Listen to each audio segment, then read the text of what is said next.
do you know that creating content is a leverage for everyone, especially if you're a businessman?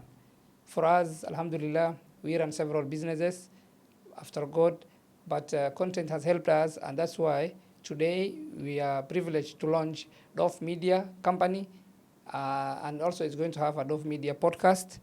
And today's session is going to be behind the scene or just introduction, reasons we're starting for this company, inshallah, for this podcast. And we are going to have episodes every week, and we're going to have high-end guests to this show. And today I'm privileged to have one of my personal assistants, Madam Halima. She's going to ask me questions regarding the reason we're starting. Alhamdulillah. Madam Halima, welcome. Maybe you have a few questions to ask me for as we launch this podcast and as we also prepare the program, the whole program. So welcome to this show. At the same time, I'm the main host. Okay, thank you so much, Mr. Mohammed, for giving me this opportunity.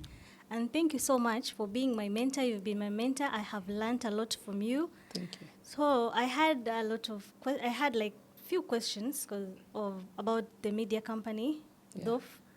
First, I wanted to ask, like, what made you name, what is the meaning of Dhof? Okay. Dhof Media. Okay, Dhof, in African context, I do come from the background of Somali ethnic. Dhof means someone who travels a lot, and I think it was a synonymous word for my grandfather.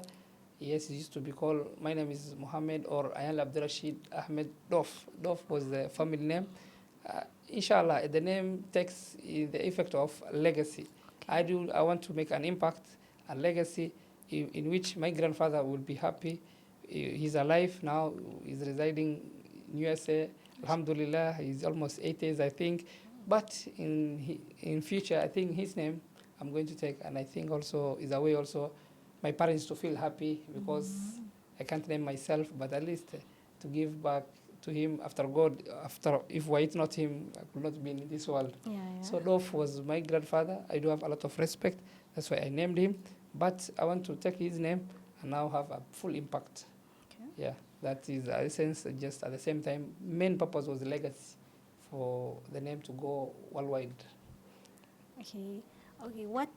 What inspired you to start the media company, and what is your main vision for it in the near future? You know, this media company, I think, Alhamdulillah, first I thank God.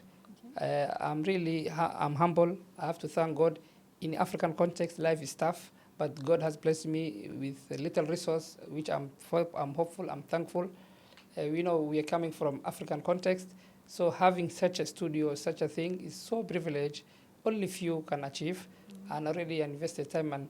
And the vision I have for this is I want to uplift young entrepreneurs who are somewhere, who is watching under a tree, who is there, the hustling, who is hawking somewhere, to give him ideas how they're going to expand their businesses.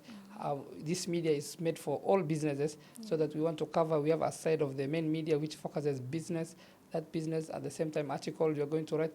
Those things will now impact that young entrepreneur who is somewhere, or we tell his story on his behalf so that it comes out. Maybe from such a story, a person can get contact, he can get resources, he can get anything. You see, now the world and the new leverage is media. And we were here, we are ready for work. And my main vision, inshallah, I want to see thousands and thousands, if not millions, impacting their souls in African context. And our continent is rising, and I want to empower fellow youth not to travel to abroad, not to go, but to believe themselves. As God blessed me, themselves, they can be placed wherever they are. They don't have to go to abroad, Canada, US, WAPI. We all Africans dream going out, but resources are here. As long as they're mentally, they're inspired, I think not money makes a person. It's that mindset. Once you believe somewhere, you can make it. You say either I make it or I die. I think that is my vision for this channel, and yeah. Okay, Mr. Mohammed, like all businesses, there are challenges people face. So what are the challenges that you have faced, and what did you do to overcome them, to overcome the challenges? As a businessman, I do have several schools, alhamdulillah, here in Kenya, specifically Mombasa. I think any other entrepreneur living here in Africa has huge mountain to climb. First is a financial obstacle. Besides financial, I'm a practicing Muslim. I don't take credits from banks. Our business, I grew organically from God's grace. I never took even a single loan, but my major loans is mainly from family and friends. We take without interest as Muslims. We don't work, most of us, we don't work with banks. So first challenge is financial ability to grow. Where I am, I could have been 10 times far, but sometimes resources takes you back. Another thing is capital for, let's assume, marketing, other things. Although I'm organically growing, it's a challenge for most businesses. Specifically also at earlier days, it used to be to promote your business was huge cost, because without your brand not known, you can't have more numbers. But today, alhamdulillah, after 8 years of really waiting, patience, we really grew, alhamdulillah. Challenges financial, manpower, sometimes hiring expertise is bloody expensive, but you hire those you can afford, and then you grow with them, you train them. Sometimes you train your best staff, they leave you. Those are the challenges for any other business. A person who is in business really understands what I'm talking. I think those are the challenges. Alhamdulillah, as other upcoming entrepreneurs are going to face these challenges, we're here to inspire them. We're here to give them hope that we did it and still doing it, because in life and success is not a destination, is a bridge in construction. They say success is a bridge in construction, because there's no way that you say yesterday's success is like an oxygen.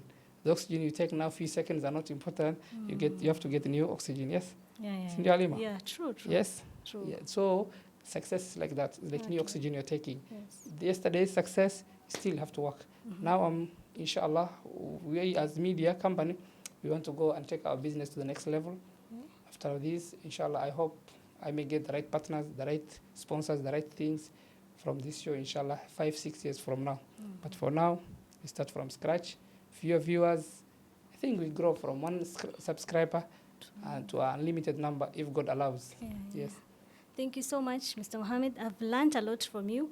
Before we started this podcast, Mr. Mohammed hit me with one question, like, if you have 1 million shillings right now, what will you do with it? Yeah. And I was like confused.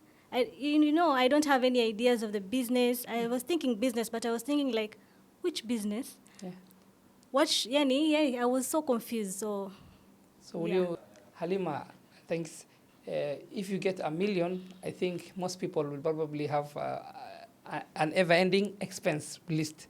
But they say those with business acumen and business mindset or investment mindset, they take that money and they stay broke. They invest something valuable. If they don't know anything about business, the first advice I will give them is through acquiring skills. Yes. Once you are skilled, you have the right tools, you can go and farm or you can do something. But the moment you are unskilled, you don't know how to hold money. I think a fool and his money, they disappear if they meet a wise man. They meet me, I take both of them, and I think they thank you. It's a light joke. But dear viewers, it was just short introduction for this podcast. Halima, inshallah, you'll tell me in the comment if she's going to suit us as a co-host. Let's transfer the comments to the question to the viewers. So we need in the comments you answer that questions. If you're given 1 million right now, what are you going to do with it? Thank you so much. Thank you, Halima. We appreciate you. Thank you. Inshallah, see you next show. See her, inshallah, in our next episodes. And dear viewers will determine. Thank you. Thank you.